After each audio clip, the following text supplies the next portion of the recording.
Information processing, metacognition.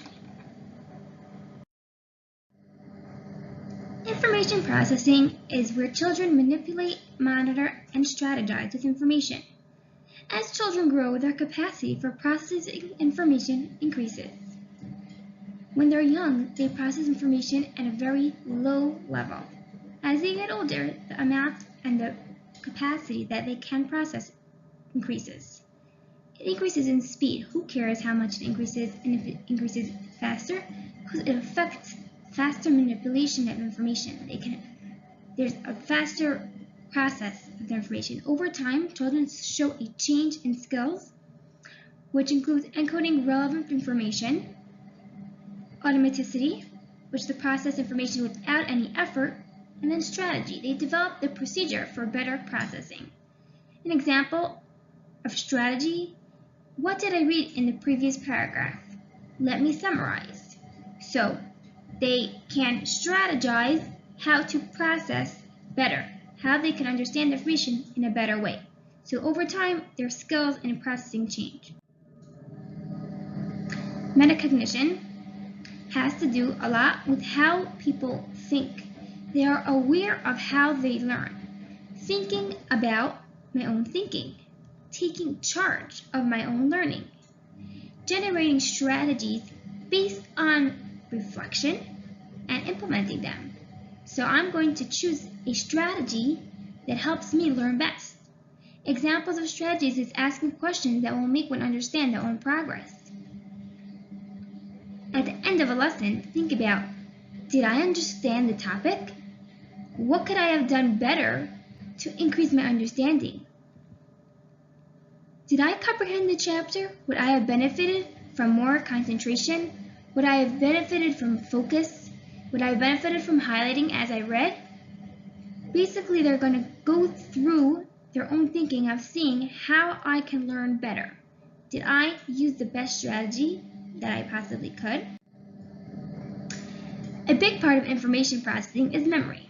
We are processing information all the time. What is the process of how it is organized in our brains? There's encoding, storage, and retrieval. Encoding: the way the information enters the brain. Now, there are different ways that we encode information. The best way is if it is done through elaboration, which is a self-reference to the new information. When I put in the information to my brain, I'm going to reference it with something I already know. We remember it depending on how we encode it.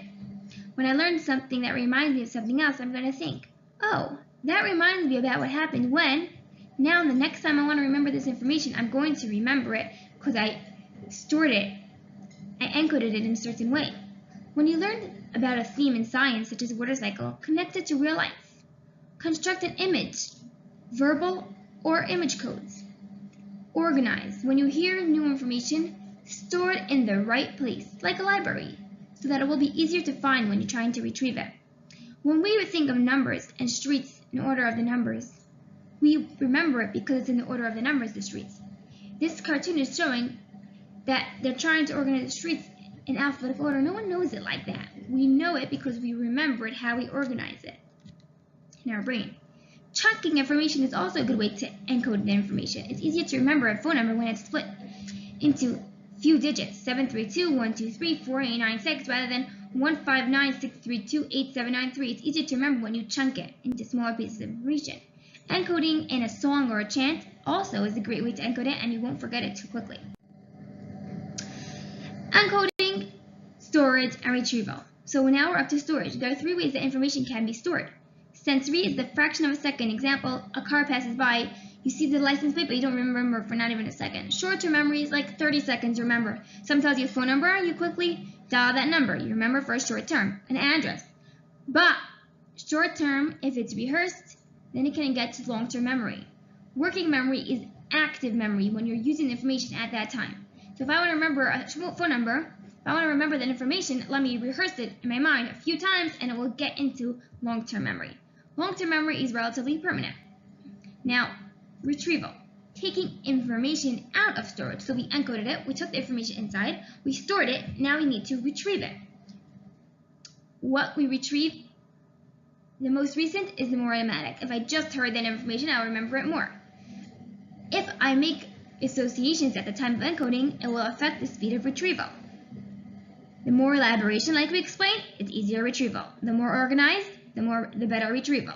If I organize it like a library in my brain, then when I want to go find that story, that piece of information, I can easily retrieve it. Long-term memory is the integration of new information with knowledge already stored in long-term memory. There's explicit memory and implicit memory. Now, metacognitive strategy. Let's go a bit deeper into metacognition.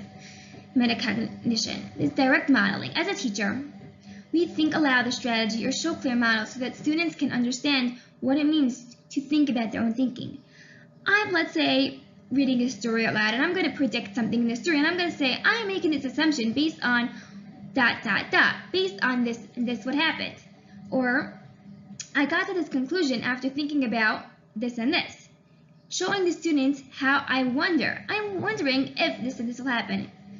It is easier for me to pay attention when I ... Directly showing the students how I think and how they can think. Showing them how I understand my own learning. Now, comparing different possibilities of learning also is an important metacognitive strategy. Once they learn many strategies, they need to compare as to which will be the most effective in their situation. Know when and where to implement the specific strategy. Now let's take a walk through metacognition. I need to write a summary of a paragraph that I just read. What is the best way for me to go about this task? What is the most effective way? I have many options to choose from. Which is the best for me? Now, I learned in class that to write something up, I can either highlight the information, then synthesize it and write it in an outline, or create a thinking web.